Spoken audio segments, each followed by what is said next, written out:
Hello, good afternoon, and welcome to the Sales Scoop. This is a show for startups who want to improve how they sell. I'm Alistair Cole, your host for today and a co-founder of the Uplift Partnership. My background is as a computer scientist and ex-software engineer. I have 2 decades experience of B2B marketing and sales experience, and I'm joined today by my co-host and friend Kieran. Hi, Kieran. Hi, Alistair. Good afternoon, everybody. My name's Kieran Gill. I'm also a co-founder and director at the Uplift Partnership. I've got 25 years worth of experience across business development and sales operation. I've worked in finance and also in technology. Thank you, my friend. Well, I'm very excited about today's show, focusing on hyper-personalized outreach and how that can be used to engineer higher quality leads. And it's an absolutely critical area, given just the amount of noise that is out there in the marketplace. It feels like we're inundated with messages and email sequences and sales messages constantly. It feels very hard to cut through the noise right now. Maybe it's a good way to start about what's your definition or your thoughts on what is hyper-personalized outreach from your point of view, Kieran? So hyper-personalized outreach for me is where you're using some kind of technology to help you assist. Now we're trying to cut through the noise, as Alistair was saying there, where what we've got here is a lot of noise out there, and we've got tools that help us to either semi-automated or probably might even automate some of the functionality by itself to cut through the noise. Yeah, we know that's important because recent Gartner stats say that 87% of B2B buyers expect to be delighted before and after the sale. So it isn't just leading up to the sale, but afterwards too. But across the board, buyers are expecting to have their content and their experiences personalized, and this is where personalized outreach is sitting. You want to talk us through this, Kieran, or where you see it sitting in the sales process? Yeah, so when we're talking about outreach, and especially from the hyper-personalized outreach point, what we're doing in this LinkedIn Live today, this is the top end of your funnel. So where we're talking about cold, warm, and hot prospects, this is where you're warming everybody up. Potentially, they might be people you've had contact with. They might be people that you've never had contact with. So it's the top end of the funnel. It's about getting that first meeting. That's what you're attempting to do. It's outreach. It's there to try to get you to either that first meeting, or maybe it's even to get them into the web, to your website to purchase something. Yeah. Depending on what you're selling, how you're selling it, you might have different outcomes that you're probably trying to achieve. Yeah, and if you're thinking about getting into this area, hyper-personalizing communications and outreach, then don't worry. If you're right at the beginning of your journey, you're going to get something from the show. And if you're further advanced as well, we're going to look at that too. We're going to be running through the 5 phases that are needed, that you need to stitch together in order to make it all work. And that outreach, this whole technology-powered outreach sits very much in the green segment on the left. This is in the 7 core areas of startup sales. So obviously it's a big part of lead generation. There's also big elements of sales strategy. So it sits, and a little bit of customer success too, but really the big focus is on lead gen. And these are the 7 areas that we assess startups when we move through our 360 sales diagnostic. And you can also see that we break that down into 52 core metrics. So very much in the lead gen space, obviously outreach. And let's talk a little bit about where we've had some success in this area in the past. Kieran, I know you want to maybe touch on our work with Simudyne. Yeah, so when we implemented our sales strategy into lead generation into Simudyne, it was properly hyper-personalized. What we used was several tools to do outreach, to get to the right people, to push them towards a meeting or a potential demo of the actual tool that they were selling. Now, this was quite high level and in the sense of high value. So the outreach was going to be had to be very personalized. It wasn't something that could be generic. So we had a process that we put in together, and you can see the numbers there are quite impressive, because at the time when we met our friends at Simudyne, they were really struggling to get meetings or getting in front of clients to actually even show the tool or even speak about it. So we devised a plan and also a process that helped them get more meetings. And that obviously helped them generate more sales, because they could get them in front of people. The hyper-personalization part of it was we were making sure that the people that they were sitting in front actually had that need and that pain point that they were addressing. And that's a part of hyper-personalization I think sometimes goes amiss sometimes. Yeah, and I think, it's maybe not the easiest phrase to say, but it feels like it's quite, targeted. But actually, the philosophy for me behind hyper-personalizing stuff, really climbing into the research at every single point, making sure that the communications are tailored so that your buyer, your group of buyers, get something very special. We like to talk about it as a gift. They get a gift every time you reach out to them. And that kind of philosophy of just being outstanding in terms of your tailored communication and how you engage is absolutely key. And that sits throughout each of these 5 phases. The first one of which is data collection, right? It's absolutely critical that if you're going to undertake any kind of automated, semi-automated personalization, you've got to have good quality data, right? And what are we talking about? What are the kind of building blocks of data we should be thinking about extracting from our company if we were a startup on the call, Kieran? What kind of data should we start getting together? Okay, so if you've been around for a few years, you've sold your product a few times, you've got a CRM system, hopefully. You might not have, you might have an Excel spreadsheet. Whichever way, you've got an understanding of who your clients have been or who your best clients have been since you've started selling your product or services. That's the first place you should go to. Also, your sales playbook. You should have one. If you haven't got one, speak to us. But if you've got a sales playbook, within your sales playbook, you should have a very, very detailed ideal customer profile, giving you an understanding of exactly who you're targeting and who you should be looking for. So that's probably your 2 basic pillars. Once you've got those, you can then spread that out and get a little bit more technical in the sense that you might have web traffic, you might have intent data that you might be able to pull in. But as a startup, normally those 2 places are the places that I would start with. Yeah. And talking about the importance of ideal customer profile, HubSpot reported last year that companies that had a strongly defined ideal customer profile, 68% more accounts were won when that definition was done and that work was done. So it might feel quite basic, but it's essential that you get that. It's essential that you do your due diligence on the buyer personas and you write down what the definitions of who the individuals might be and their behaviors and their characteristics and the psychographics. But also things like, as you mentioned, from the playbook, so value proposition, a lot of the kind of softer things, the definitions, because those are used to then go and do that deep research into your target market and who those target customers are going to be. And that all that information, we collect that in our own platform, our 360 sales diagnostic platform, looking at some client data, but we collect a whole bunch of data from different places and aggregate that. And we connect with other tools that you've got, whether that's CRM or sales automation tools, in order to gather the very highest quality data that's going to go into the hyper-personalization machine. Some of those are numbers, some of those are words, and we crunch that down. So that data collection phase, like, absolutely critical. Some of that's automated, some of that, my friend, has to be done by hand, right? There's no getting away from copying top line data from various sources, and sometimes those businesses don't have that information to hand. We work with them to go and dig out exactly how many first demos, second demos, other meetings that they're having, and capture that information. So that's phase one, data collection.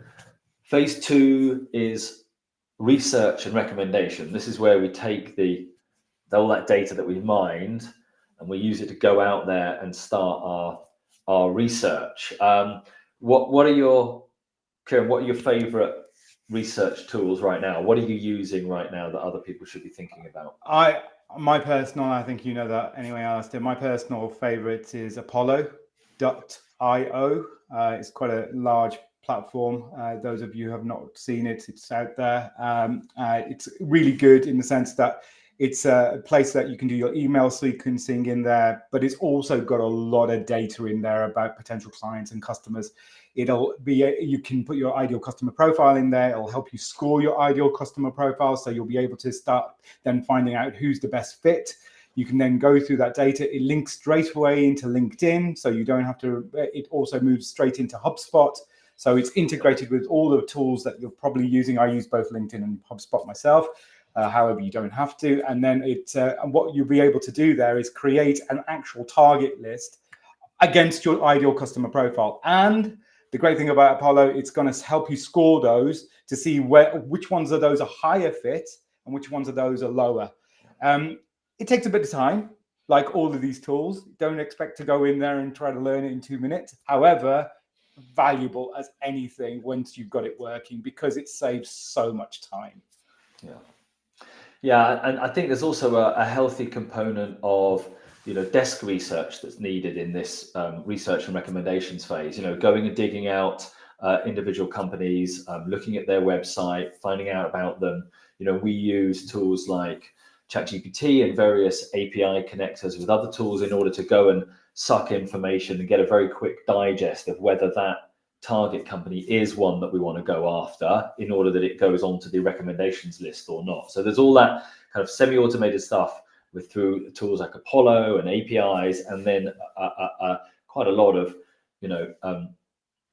rolling your sleeves up and going through that data to work out exactly who we're going to target and who we shouldn't. You can't just let the machines run off with us, can we, my friend? And we've shown, we've talked about a couple of tools there. Obviously, some of this data is quite sensitive in terms of Sales Navigator, spreadsheets, Apollo, and other big tools that we're using. So it's difficult to show perfect examples, but some of those tools that you mentioned, Kieran, really, really helpful. And then we come back with our kind of master lists, don't we, of where we're going to go and target and where we're going to start, looking at engaging with prospects. One of the things we've covered on other shows, Kieran, is the size of the buying group, right? Buying groups are growing. It's hard to get to everybody, but you have to shepherd everybody over the line. What are your thoughts on how much research in this phase for outreach is needed of different people in the buying group, and how much research should be done? Okay, so depending on how sophisticated your service or product is to sell into a company, there is always going to be a first person that you're going to try to contact to get in touch within that company. Now, we've spoken about complex buying groups in one of our earlier webinars, and we spoke about how you have to build that kind of account plan to get into these accounts. You're still going to be reaching out to just one person. You might have multiple people within a company that you can reach out to, but remember, we're talking about personalizing that message.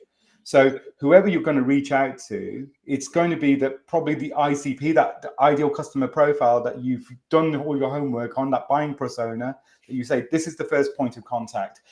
And the great thing about Sales Navigator, Apollo, Lusher, Zoom Info, whatever tool you're going to be using out there to collect this, it'll give you an overview of the company. So you might only be connected to the founder in that company. However, you want to target the sales manager. So through that, you'll be able to find out who the sales manager is and then start saying, right, how do I get in touch with the sales manager? Do I need to knock on the door, pick up the phone? We'll talk about how to do all of those things in a bit. But one thing about these tools is it gives you a great kind of understanding of what the landscape is at the customer's company and who's in what position. as Alistair said, sometimes the data can be corrupt and it might be dated.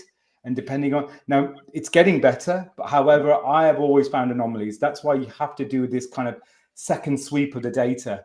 Don't leave it all to the machines. And then suddenly you're connecting with maybe the wrong kind of profile and then thinking to yourself, why isn't my outreach working? Yeah. So be careful. Don't leave it all in the hand machines. We rely heavily on automation, semi-automation, as well as the human checking that you just talked about. And actually, we load our frameworks into AI tools and then compare companies against that. So in order to do like a first round of filtering, but absolutely you need that kind of humans and machines working together. And ultimately, then we present those lists back to our clients and say, this is the final list of companies we're going to target and individuals we're going to target, and then we get sign off and move forward. And that sign off is really important because it's at this stage, at the end of phase 2, when we've got to the end of our research and recommendations, we're ready to push the button, that we're able to move forward and fire up the next really critical phase, which is about content creation. And multifaceted sales, individual targeted sales campaigns these days have so many different kinds of content.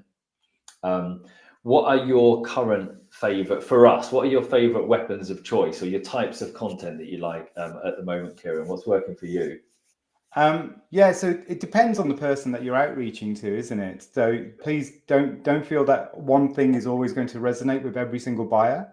My personal, I do like a good PDF, my personal view, but I like a good PDF. Does the person I'm sending to, that's the person we should be thinking about. Remember, it's a present. You're giving it to someone else. So maybe they don't want a PDF. Maybe they want that in audio form. And it's the same piece of content. However, you've created it into an audio form. Or maybe it's on a video and it's a demo and it's a 5-minute, 2-minute demo on a video. It could be the same piece of content, but it could be delivered in multiple ways. And that's the one thing that we try to get over to our clients is, yes, you've created this one piece of great content, but let's make that into 5 pieces of great content, because we're all individuals and we all prefer taking information in different ways.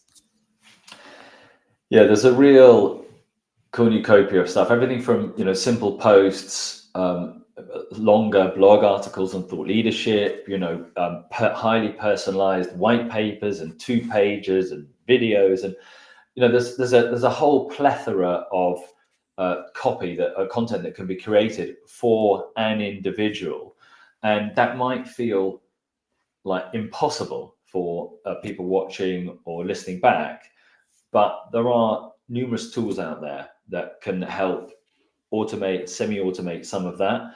We're actually creating personalized PDF, personalized white papers, where a large portion of the white paper is standard, but at the front section, we're personalizing that with an introduction, an abstract specifically for an individual, not necessarily using their face on the front cover of the white paper, but there it's personalized for them. And then the email that goes and introduces it is obviously highly personalized, and that email and the social media direct message and the white paper itself, they are all being created automatically by Uplift technology that takes the ideal customer profile you gave us, and the value proposition, and all the data around the kind of opportunities and deals that work for you, and we feed all that in, and out of the back end, from a turnkey solution comes a year's worth of content, of posts, of articles, of white papers, all at the push of a button. And then we share that with our clients, and they then go and put that out. So if it's feeling like creating oodles of personalized content is hard, it isn't if you've got the right technology. Feel free to come and speak to us. But we're seeing that's really working, right, my friend, that when you get, surprise, when you're more personalized, you're more tailored, you put more effort in to an individual, you get a much higher rate of engagement. So look, that's phase 4, phase 3, content creation. Let's slide on to phase 4 now, dynamic distribution.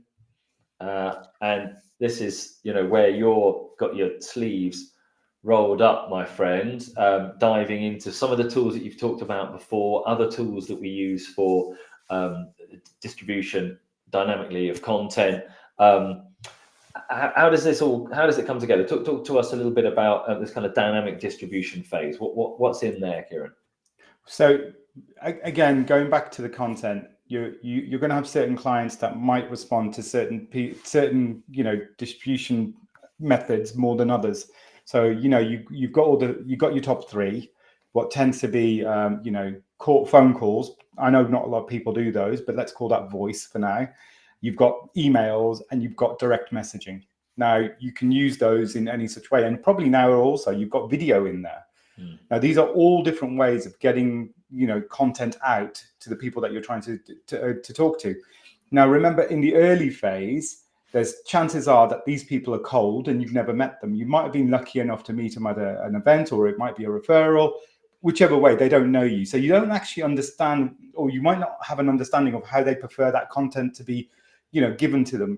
Do they respond to direct messages on LinkedIn? Are they better on email? Would they prefer it, to be sent by carrier pigeon? Who knows? Everyone's different. Carrier pigeons are expensive, and I'm not going to go down that route. But however, if you think about it that way, just think to yourself. Now, once you've got that relationship with a client, you already know that they're going to respond to you in a certain way because certain things work for them, and you could even pick up the phone to those people, and you're not so embarrassed, and it's a lot easier. However, at the start of the funnel, it might be, well, you're trying things to see whether that person's going to respond. Remember, we're talking about hyper-personalized outreach. You might have to try multiple ways of delivering that same message to the person for them to suddenly respond to you and say, hey, wow, that's great. I really understand what you're trying to say. Though you've sent that message, the same message in different ways, and they didn't get it. So this time you got it too. Maybe you meet them at a networking event and they suddenly remember you. Oh, you're the guy from the video. It's still broken. It's a part of the process, and it all counts. And it's building that process is the hard part, because what happens, and a lot of the times that the clients that we work with, they try something once and that's it. One email, oh, they didn't want it. Or one message. You have to try multiple times, and that's why building a sequence with multiple assets is the best way of doing it. Yeah, the traditional requirements of a salesperson to try different routes is exactly the same. Even whether your content is hyper personalized or not, you just get a better likelihood of engaging them if you tailor it. So that's section 4. Dynamic distribution, and once that's gone out, once the birds are in the air, the campaigns are launched, and you're monitoring them, then we come into outcome enablement, which is focused. The whole reason for doing this, right from the start, from 0 all the way up, is to try and make it a high quality engagement, turn that prospect into a high quality lead, and get them in for a meeting. Right, that's the ultimate aim. So what should people be doing immediately, Kieran? Once the campaigns are launched, we move into this kind of outcome enablement. What should B2B sellers be doing to support the campaigns that have launched? You've got to be constantly monitoring your communication channels. You need to respond to your client as quickly as possible. So you've created a video, and on that video, and I forgot to talk about the tool of choice here. The tool of choice for me on videos is Vineyard. You'll be able to find that also out there. Alice has found it. There you go. That's my kind of. You'll be able to create lots of videos on there. It's AI powered. Again, it's talking about hyper-personalization. You don't even have to use yourself. You can create an avatar to do that for you. It's amazing. Now, the thing with that is your client will respond to that. And the big thing is that you need to respond to your client as quickly as possible. And also you need to be looking at this all the way through the week or all the way through the month, because you're going to be creating a lot of dashboards. Some things might be working, some things might not be. You might have created a piece of content that you think is amazing. However, the click rate on this piece of content is going down. It doesn't happen. It's not getting, or you've created an event and no one's really come to it. Or you've created another event and everyone's come to it. And you're thinking, okay, And it's that kind of data is really important. But remember that what you're trying to do here, there must be an outcome, a target that you've already tried to arrange at the start. And like I said, for a SaaS platform, it might be that you want people to go to your website and sign up for the free tool. However, for somebody who's selling services, it might be that I want a meeting with a client because there's nothing to purchase on my platform. So think about what your outcome is and what you want to get from there, and then run that campaign. We always say 12 weeks is minimum. You run the campaign for 12 weeks, and what you want out of that, multiple touch points, and by the end of the campaign, you're collecting data all the way through. So that's one of the things that I would turn around to you, say it's monitoring continuously, because if you don't, you really don't know what's going on. So making sure that there's communication between yourself. Remember, the teams that we tend to work with are kind of small. The marketing team, the sales team are working together very closely. So there's a lot of data flying around. You just need to make sure that you're all aligned. Yes, and then one of the other things that we've touched on is the number of sales actions that people that we work with, that they have to, the number of sales actions they have to perform, things they have to do on a monthly basis. And you kind of scared me a little bit earlier with the number. What was it again? It's 618 sales actions in a month. I think a single salesperson should be doing. From 618 sales actions a month, I would expect around about at least 17 meetings.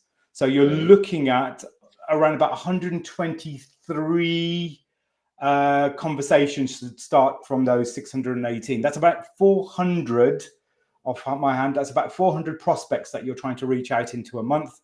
Of those 400, you're going to get about 123 of them starting the conversation. Of that 123, you're probably going to go around about 17 that are going to have a meeting with you. But these, because of your hyper-personalized outreach, are highly qualified, ready to roll. They know what's happening. They've got that need. So the likelihood of these people closing is so much higher than just going out there with like a pepper pot kind of process.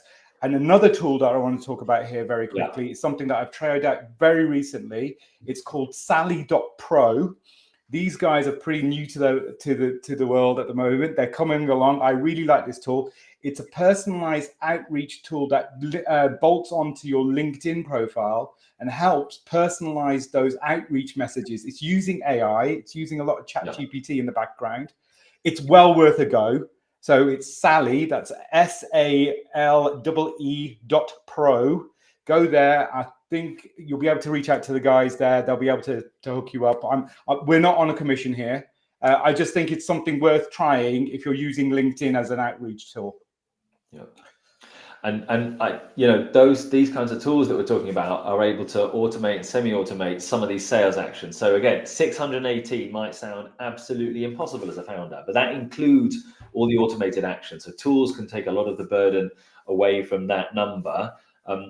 As can and if you're thinking about getting started with hyper-personalized outreach or overhauling your sales function, it needs a little bit of work, then you can do not much wrong by taking our 360-degree sales diagnostic product. We do a 90-minute interview with you and then some desk research, and a few days, 48 hours later, we send you a full score and breakdown for each of the 7 sections with bespoke recommendations, including critical first steps, and a revenue roadmap of the additional income that you may be able to generate over the next 6 to 12 months by improving the power of your sales function. And the 360 has a score breakdown just for you. We traffic light every single one of the 52 elements that make up that overall score when we provide recommendations.